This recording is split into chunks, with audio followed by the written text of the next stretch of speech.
بسم الله الرحمن الرحيم معاميشينا شرفت له كحرا شركة دالس ريل ستيت ولا ليال سو دوادا كسو دوادا قعمة فرن كسو دوادا قلب فرن كسو دوادا أديك خفن أو إذن رالي قليا معاميل سيدا عدنا وقبرتين با وحامان تمركلا إذن سو قد بنينا دول إيبا إن شاء الله سيدا الله سعطانا شركة دالس ريل ستيت أديك إيقابة وحاكمي ده iibinta dhulalka haddii qofku iska gadaayo iyo haddii uu asaga soo gadanayo oo labadaba loo adeegayo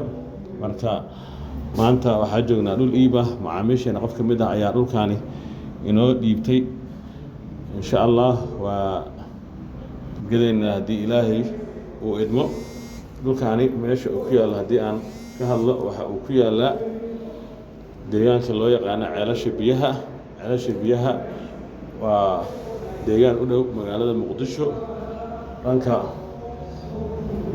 koonfurta markii loo baxo wadada afgooye qiyaastii magaalada waxa ay u jirtaa xaafadan ama deegaankan u jira 20 kilomitir marka ku soo dhawaada ka faa'iideyso wacan muqdisho uma dheera waa meel magaalo ah adiga muqdisho joog ayaa la mid tahay adeegu dhan walba leh suuqa hadday tahay adeegyada waxbarashada caafimaadka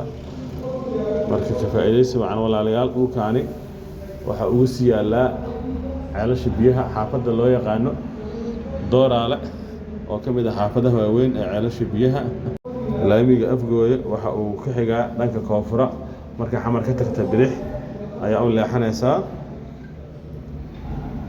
waxa uu si gaar ah ugu sii dhow yahay hormuud dooraale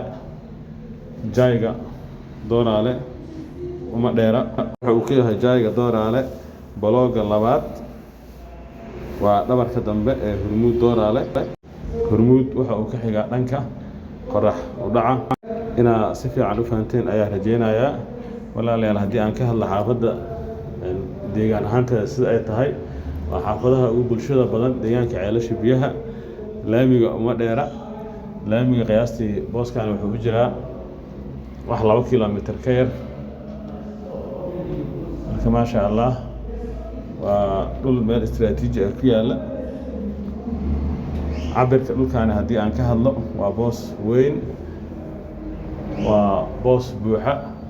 oo cabirkiisa uu yahay 20 lagu dhigto 20 ama finti bar finti waxaa dhihi karnaa waaba 2 boos maxaa yeelay haddii aad kala goyso waxa uu noqon karaa 2 nus oo nuskiiba aad ka dhisan karto ama uu qabanayo qolal gaaraya 5 qol ilaa 6 marka dhankaas haddii loo fiiriyo guriga waxaa ka dhigi kartaa 2 qayb baad degi kartaa qaybna waad kiraysan kartaa haddaad doonto waad sii gadan kartaa asaa qaybta kale aad ku dhisan kartaa marka walaalayaal soo dhawaada ka faa'iideysi wacan sidoo kale waa xaafad mustaqbal leh maadaama aad loo degan yahay waxaa laga yaabaa inuu qiimaheeda kor u kaco deegaankana uu dhaafo walaalayaal booskaani waa laba jidlaha waa boosaska dadka ay ugu jecel yihiin maasha allah qiimaha haddii aan ka hadalno ugu dambeyn qiimaha booskaani lagu rabo waa $15,000 Mareykanka ah oo macal dalaal ah iyo heshiis marka xaafad degan laba guri meelaha ka dhisan karto iyo qiimo saas u jaban waa fursad si haddii loo fiiriyo shirkadda Dallas Real Estate waxay diyaar u tahay inay idin soo tusido haddii aad ku qanacdaanna laydin geeyo nootaayada aad jeceshahaan insha allah walaalayaal